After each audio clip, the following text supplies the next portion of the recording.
Meanwhile, shortly before a Dallas County grand jury indicted her for murder, fired Dallas police officer Amber Guyger was booked and then bonded out, we found out. Some are calling today's decision justice.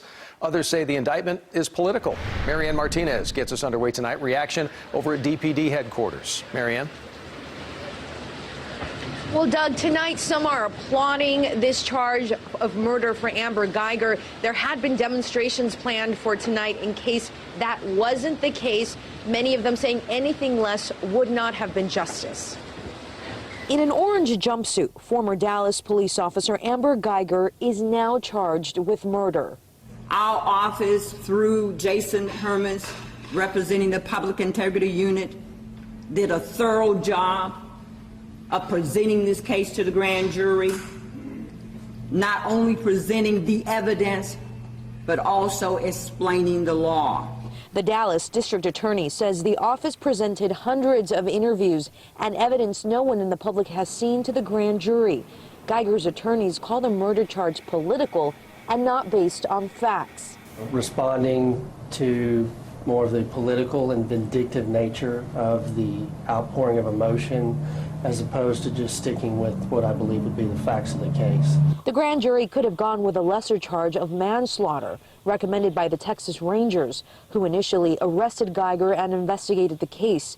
The murder charge means the grand jury believed Geiger intentionally killed Botham Jean, a 26-year-old accountant and devout Christian, as he sat in his own apartment September 6th. He felt safe in that apartment, and he was violated by her coming in and murdering him. Geiger maintains she mistakenly went to his unit, a floor above hers in the same complex, and thought he was an intruder.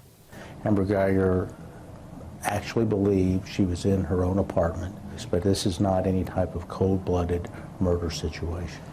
I look forward to the next step, which is a conviction of murder of Amber Geiger, and more so of a penalty, the proper penalty that will cause her to reflect on what she has done and the pain that she has caused.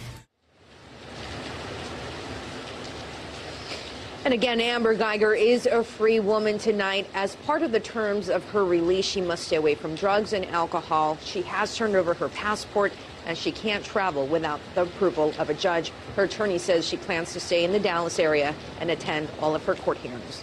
Reporting live from Dallas, Marianne Martinez, CBS 11 News. Marianne, thank you very much for the update from there. Now, so many questions today about how we started in the very beginning with this, with manslaughter, and then we end up with a murder indictment today.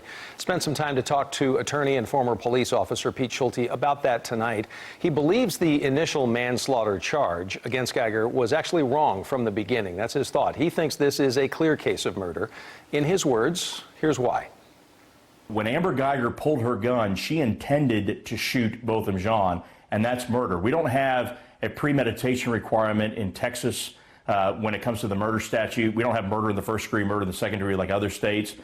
When she pulled her gun, what we do know now is that she intended to fire, and that's how these cases are evaluated. What was done at the time the force was used? Is there something, delineation to be drawn between ordinary citizen and police officer, given the moment that occurred?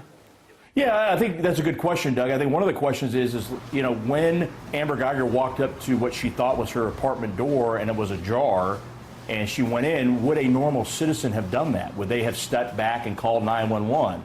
The other part of that is that Amber Geiger had a gun on her hip.